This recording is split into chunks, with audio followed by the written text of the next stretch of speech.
कृषि कृषि भारतीय अर्थव्यवस्था का मेरुदंड है तथा जनसंख्या का 52% भाग आजीविका के लिए कृषि पर निर्भर है।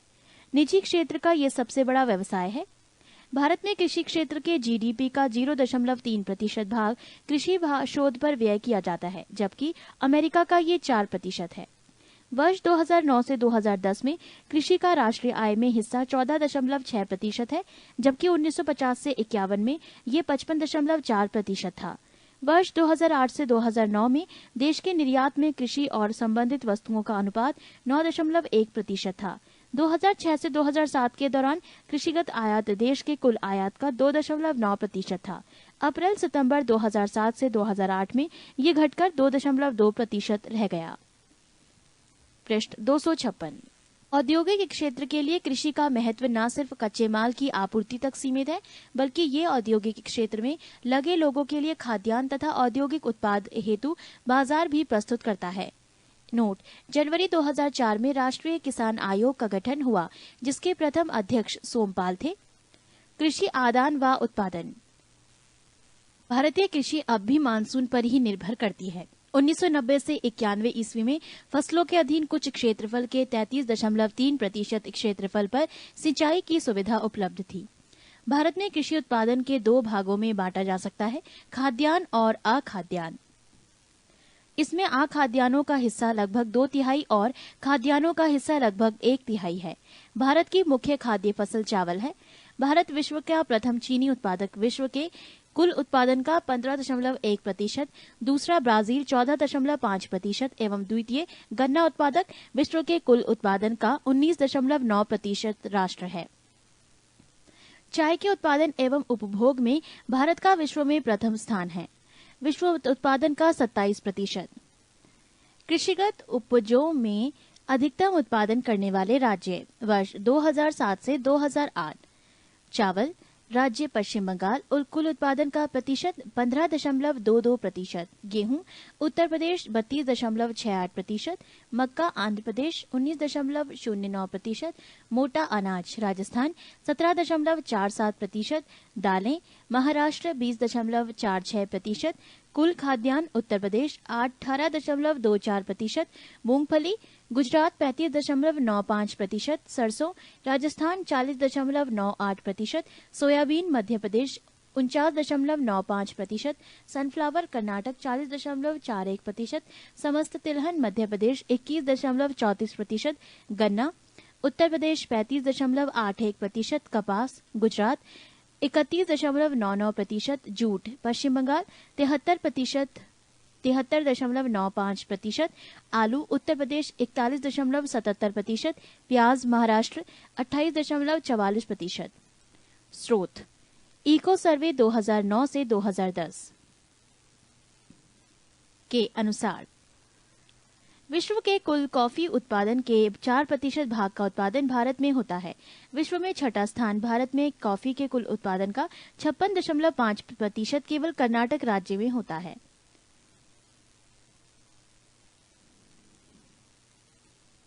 भारत में गेहूं का सर्वाधिक उत्पादन उत्तर प्रदेश में होता है।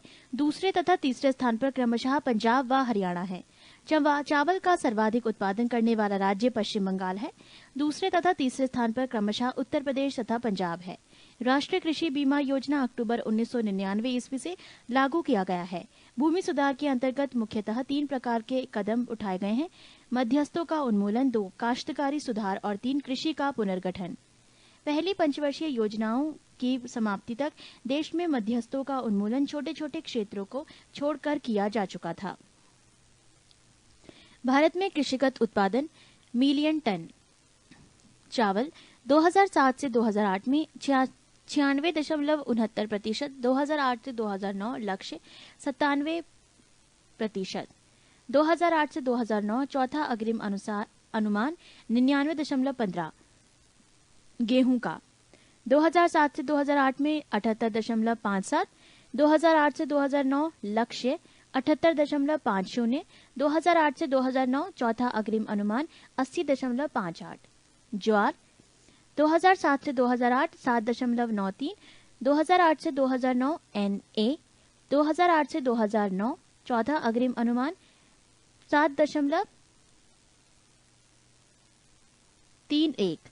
मक्का 2007 से 2008 18.96 लक्ष्य 2008 से 2009 NA 2008 से 2009 चौथा अग्रिम अनुमान 19.29। बाजरा 2007 से 2008 9.97 2008 से 2009 लक्ष्य NA 2008 से 2009 8.83। चना 2007 से 2008 5.75 2008 से 2009 NA 2008 से 2009 7.05। तूर 2007 से 2008 3.08 2008 से 2009 लक्ष्य NA 2008 से 2009 2.21। दालें 2007 से 2008 14.76 2008 से 2009 15.10 2008 से 2009 14.66। कुल खाद्यान्न 2007 से 2008 230.78 2008 से 2009 233.00 2008 से 2009 233.88। प्रमुख फसलों के अंतर्गत सकल क्षेत्र million hectare.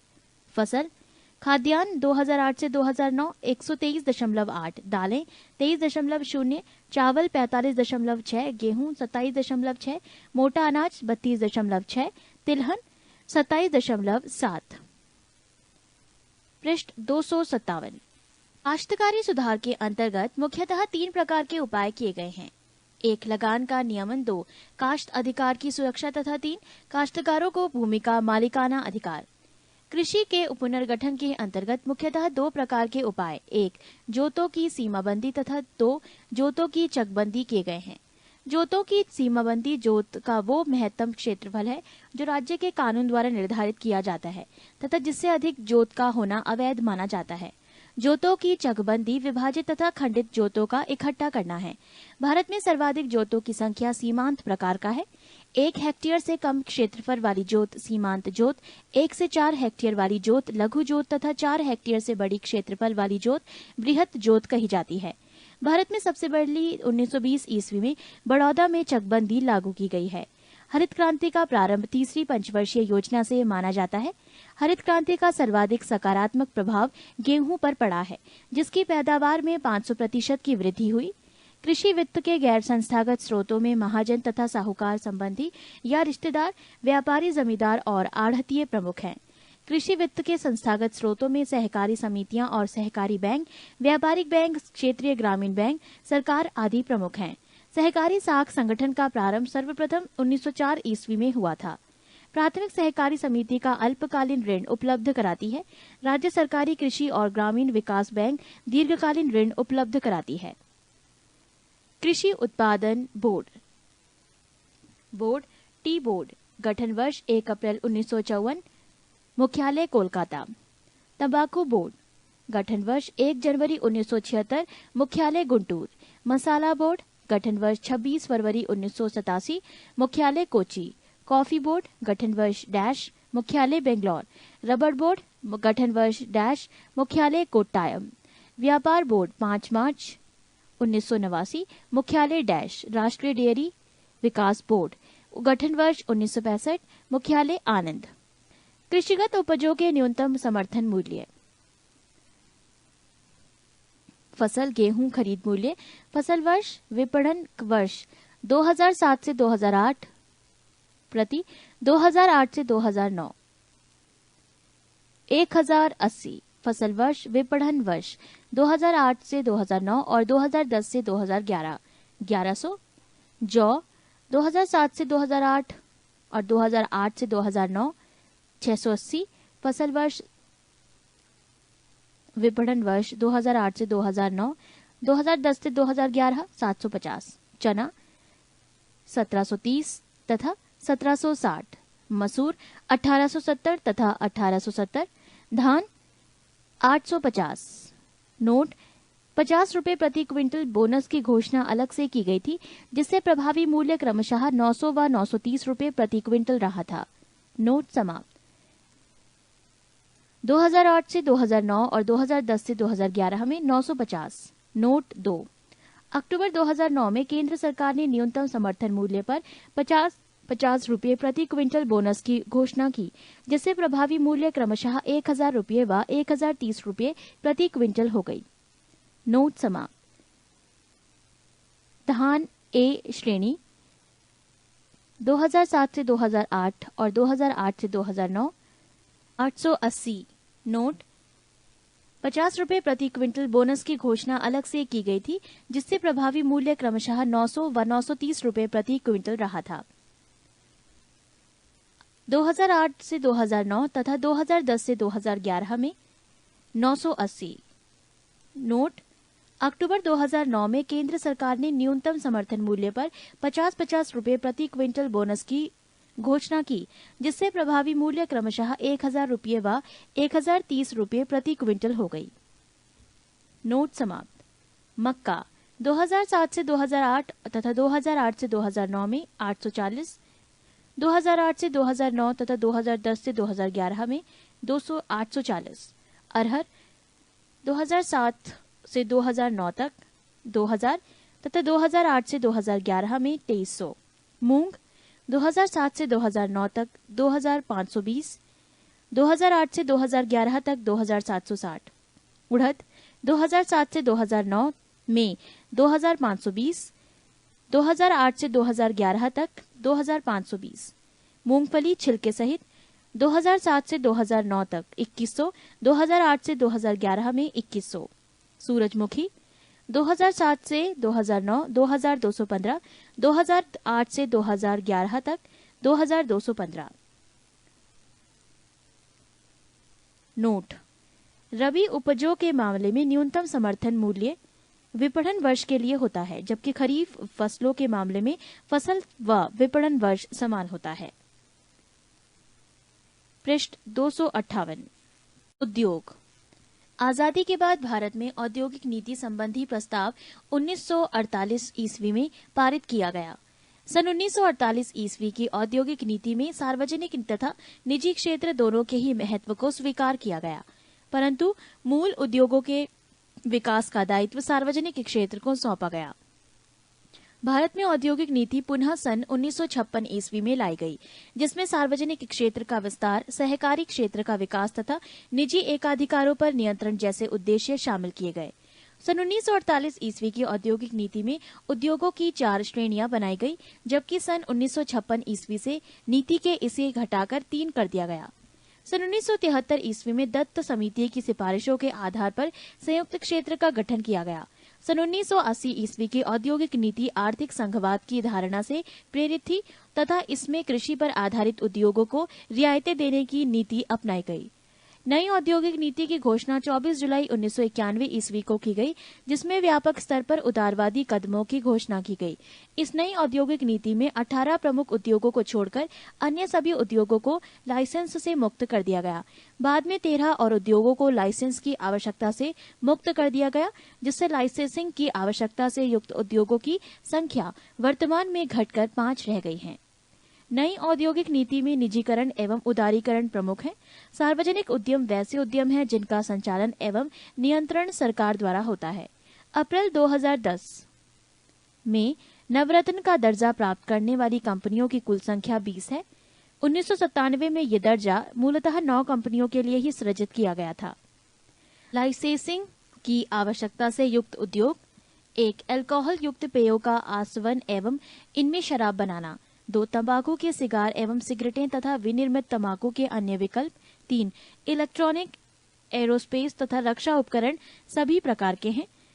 4. Detonating fuse, safety fuse, gun powder, nitrocellulose तथा माचिस सहित औद्योगिक विस्फोटक सामग्री।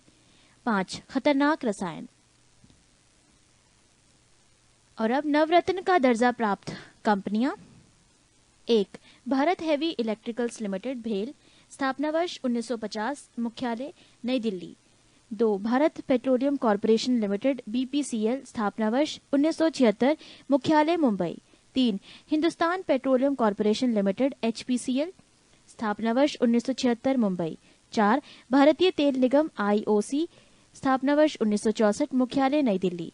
5 महानगर टेलीफोन निगम लिमिटेड MTNL 1986 नई दिल्ली, तेल एवं प्राकृतिक गैस निगम ONGC 1956 देहरादून, राष्ट्रीय ताप विद्युत निगम NTPC 1975 नई दिल्ली, भारतीय इस्पात प्राधिकरण लिमिटेड सेल 1974 नई दिल्ली, भारतीय गैस प्राधिकरण limited GAIL 1984 New Delhi, Bharat electronics limited BEL 1954 Bangalore, Hindustan aeronautics limited HAL 1940 Bangalore, power finance corporation PFC 1986 New Delhi, Rashtriya Khanij Vikas Nigam NMDC 1950 Hyderabad, power grid corporation of India limited PGCIL 1989 नई दिल्ली, ग्रामीण विद्युतीकरण निगम limited REC 1969 New Delhi, national aluminium company NALCO 1981 Orissa, Bharatiya Nauvahan Nigam SCI 1961 Mumbai, coal India limited CIL 1975 Kolkata, Rashtriya Ispat Nigam limited RINL 1982 Visakhapatnam, oil India limited oil स्थापना वर्ष 1959, मुख्यालय डुलियाजन, पृष्ठ 259। नवरत्न का दर्जा प्राप्त हो जाने से कंपनियों को ज्यादा प्रशासनिक और वित्तीय सहायता मिलती है।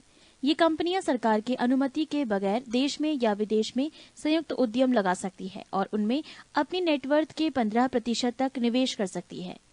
नोट: सार्वजनिक क्षेत्र की कंपनियों के लिए महारत्न दर्जे के सृजन का निर्णय केंद्रीय मंत्रिमंडल की 21 दिसंबर 2009 की बैठक में लिया गया। ये दर्जा उन्हीं कंपनियों को मिलेगा जिन्होंने पिछले 3 वर्षों में औसतन 5,000 करोड़ रुपए का शुद्ध मुनाफा कमाया हो। साथ ही इनका 3 वर्षों में इनका औसत सालाना टर्नओवर 25,000 करोड़ रुपए का हो सकता है तथा इस अवधि में इन कंपनियों का नेटवर्थ भी औसतन 15,000 करोड़ रुपए रहा हो। इसके साथ ही कंपनी के पास नवरत्न का दर्जा हो और कंपनी का विदेश में भी कारोबार हो। 20/5/2010 को भारत सरकार में निम्न 4 सार्वजनिक उपक्रमों को महारत्न का दर्जा प्रदान किया गया है। 1. राष्ट्रीय ताप विद्युत निगम NTPC, 2. तेल एवं प्राकृतिक गैस निगम ONGC, 3. भारतीय राष्ट्रीय इस्पात प्राधिकरण लिमिटेड सेल, 4. भारतीय तेल निगम IOC। आर्थिक गणना 2005 के अनुसार देश के कुल 4.212 करोड़ रुपए उद्यमों में 50% से अधिक उद्यम 5 राज्यों तमिलनाडु, महाराष्ट्र, पश्चिम बंगाल, आंध्र प्रदेश व उत्तर प्रदेश में स्थापित है। औद्योगिक क्षेत्र द्वितीयक क्षेत्र का GDP में हिस्सा जो 1950 से 51 में 1993 से 94 की कीमतों पर 13.3% था, जो 2009 से 2010 में बढ़कर 28% हो गया। 11वीं योजना के दौरान औद्योगिक क्षेत्र की विकास दर का औसत लक्ष्य 10.5% रखा गया है। कपड़ा उद्योग भारत का कृषि के बाद दूसरा सबसे बड़ा रोजगार प्रदान करने वाला उद्योग है, जो देश के औद्योगिक उत्पादन का 14% सकल घरेलू उत्पाद GDP का लगभग 4% है। कुल विनिर्मित औद्योगिक उत्पादन के 20% व कुल निर्यातों के 24.6% की आपूर्ति करता है, जबकि देश के कुल आयात खर्चे में इसका हिस्सा केवल 3% है। ये उद्योग देश के लगभग 3.5 करोड़ लोगों को रोजगार प्रदान करता है। चीन के बाद भारत विश्व में प्राकृतिक रेशम उत्पन्न करने वाला दूसरा बड़ा उत्पादक देश है। देश के कुल रेशम उत्पादन का आधे से कुछ अधिक भाग अकेले कर्नाटक में ही उत्पादित किया जाता है। लघु व कुटीर उद्योगों पर विशेष ध्यान 1977 ईस्वी की औद्योगिक नीति में दिया गया। जिला उद्योग केंद्रों की स्थापना 1977 ईस्वी में की गई थी। इस समय देश में 422 जिला उद्योग केंद्र हैं। लघु उद्योगों को वित्त प्रदान करने के उद्देश्य से सन 1990 ईस्वी में सिडबी अर्थात भारतीय लघु उद्योगों विकास बैंक की स्थापना की गई। आबिद हुसैन समिति लघु उद्योगों में सुधार से संबद्ध है। लघु उद्योगों वैसे उद्योग हैं जिसमें अधिक से अधिक 1 करोड़ रुपए का निवेश हुआ हो। कुटीर उद्योगों की अधिकतम निवेश सीमा 25 लाख रुपए है। भारतीय औद्योगिक वित्त निगम IFCI की स्थापना संविधान के विशेष अधिनियम द्वारा 1 जुलाई 1948 ईस्वी को की गई। IFCI का उद्देश्य निजी तथा सहकारी क्षेत्र के उद्यमों को दीर्घकालीन व मध्यकालीन साख उपलब्ध कराना है। निजीकृत की गई सार्वजनिक क्षेत्र की कंपनियां: मॉडर्न फूड इंडस्ट्रीज। निजी क्षेत्र की जिस कंपनी को बेचा गया: हिंदुस्तान लिवर लिमिटेड। सार्वजनिक कंपनी बाल्को। निजी क्षेत्र की जिस कंपनी को बेचा गया: टाटा सन्स। हिंदी टेलीप्रिंट्स HFCL। विदेश संचार निगम लिमिटेड। टाटा समूह की पेनाटोन फिनेफेस्ट, IBP लिमिटेड, भारतीय तेल निगम, पाराद्वीप फॉस्फेट्स लिमिटेड, जुआरी मारोग फॉस्फेट्स प्राइवेट लिमिटेड। पृष्ठ 260। ICICI अर्थात भारतीय औद्योगिक साख एवं निवेश निगम लिमिटेड की स्थापना सन 1955 ईस्वी में भारतीय कंपनी अधिनियम के अंतर्गत की गई है। ICICI का कार्य निजी क्षेत्र में स्थापित होने वाले उद्यमों की स्थापना, विकास तथा आधुनिकीकरण में सहायता करना है। औद्योगिक वित्त के क्षेत्र में भारतीय औद्योगिक विकास बैंक का स्थान सबसे ऊंचा है। व्यापार। स्वतंत्रता पूर्व भारत के विदेशी व्यापार उपनिवेशवाद के सिद्धांतों से संचालित होने लगे थे, परंतु स्वतंत्रता के बाद इसकी दशा व दिशा में व्यापक परिवर्तन आए। स्वतंत्रता के बाद विदेशी व्यापार की अंतर्मुखी नीतियों को अपनाया गया और आयात प्रतिस्थापन की नीति इसका आधार बनी। व्यापार उदारीकरण का प्रयास 80 के दशक से आरंभ हुआ तथा 90 के दशक 1991 ईस्वी के बाद में उदारीकरण व विश्वव्यापीकरण की व्यापक नीति बनी। आरंभिक वर्षों में भारत के निर्यात व्यापार में जूट, चाय, सूती वस्त्र तथा कृषि व उससे संबद्ध वस्तुओं का प्रधानता थी तथा आयात में विनिर्मित वस्तुओं का अधिक महत्व था। धीरे धीरे भारत के निर्यात में विनिर्मित वस्तुओं का महत्व बढ़ता जा रहा था और तथा प्रारंभिक वस्तुओं का महत्व कम होता जा रहा है। विश्व के कुल विदेशी व्यापार में भारत का अंश पिछले वर्ष में लगभग 1% बना रहा था।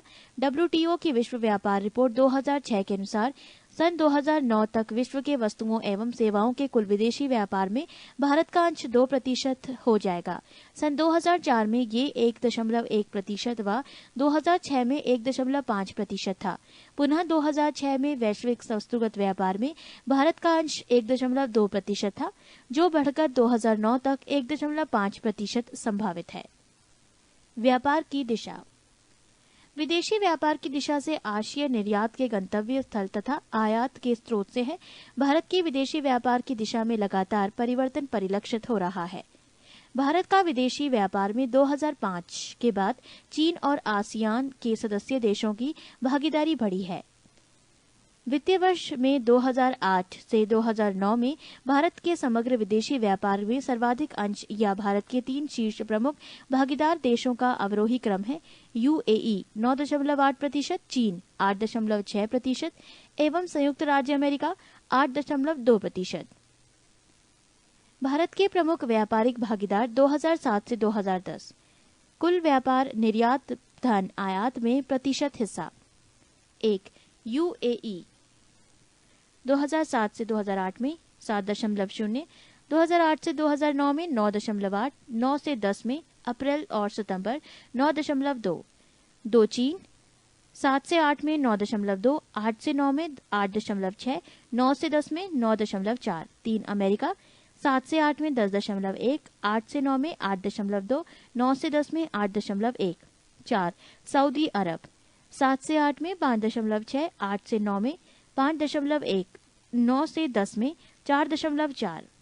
5 जर्मनी 2007 से 2008 में 3.6, 8 से 9 में 3.8, 9 से 10 में 3.5। 6 सिंगापुर 7 से 8 में 3.7, 8 से 9 में 3.3, 9 से 10 में 3.2। ईरान 3.1, 7 से 8 में 8 से 9 में 3.0, 9 से 10 में 3.3। हांगकांग 2007 से 2008 में 2.2, 8 से 9 में 2.7, 9 से 10 में 1.9। कोरिया रिपब्लिकन 2007 से 8 में 2.1, 8 से 9 में 2.6, 9 से 10 में 1.9।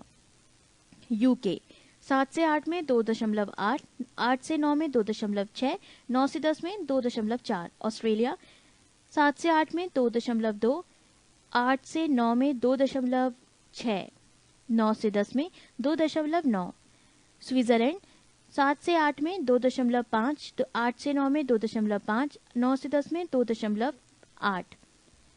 जापान 7 से 8 में 2.5, 8 से 9 में 2.2, 9 से 10 में 2.3।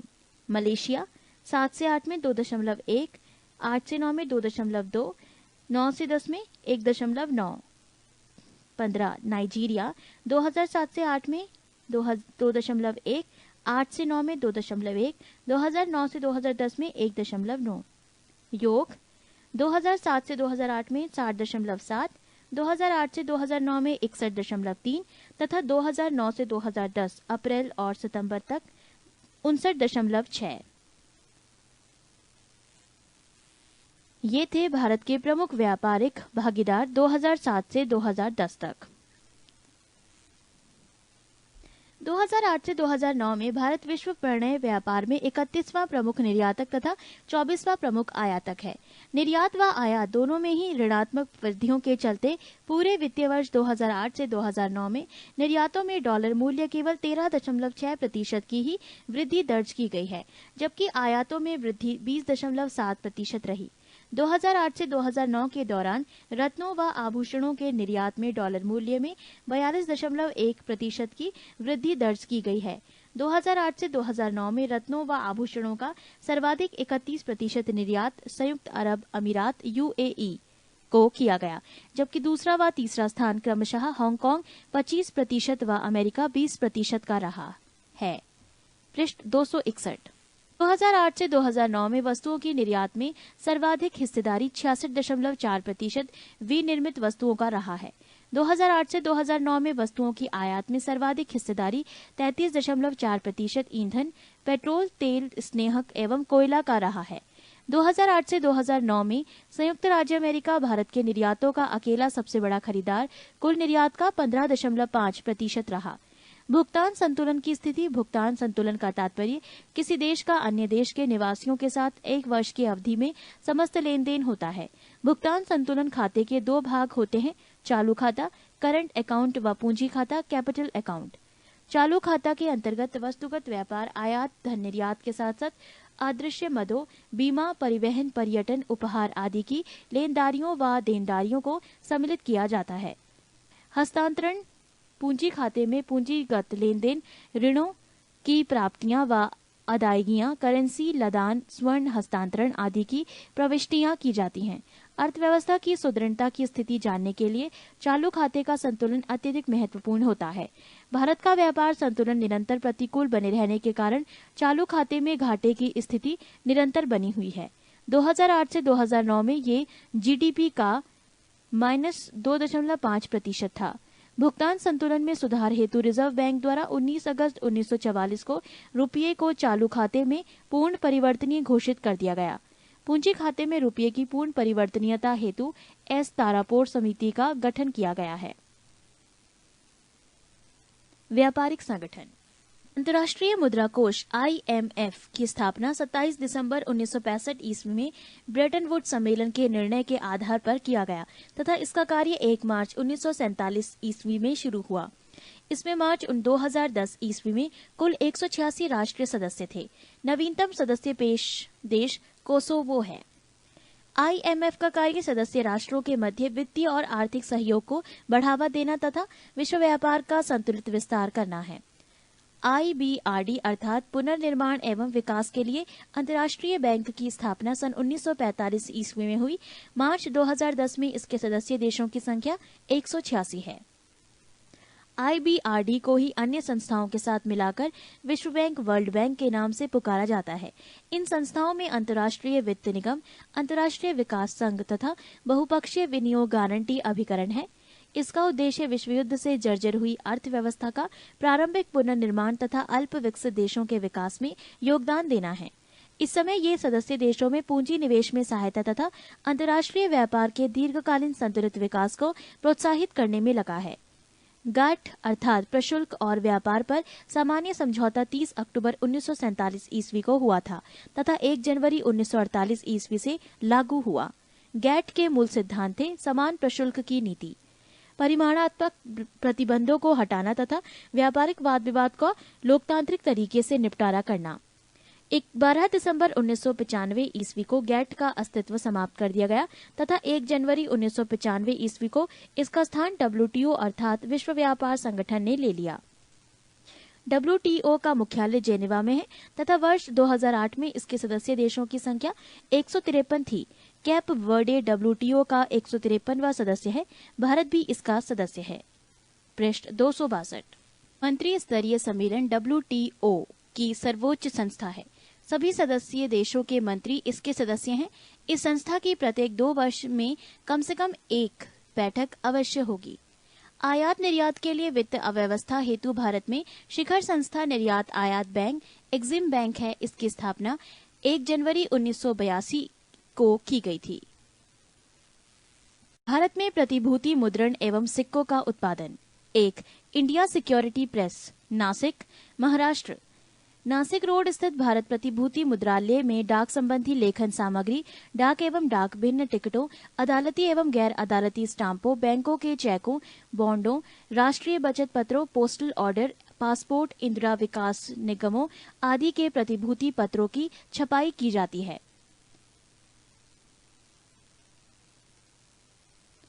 2. Security printing press, Hyderabad.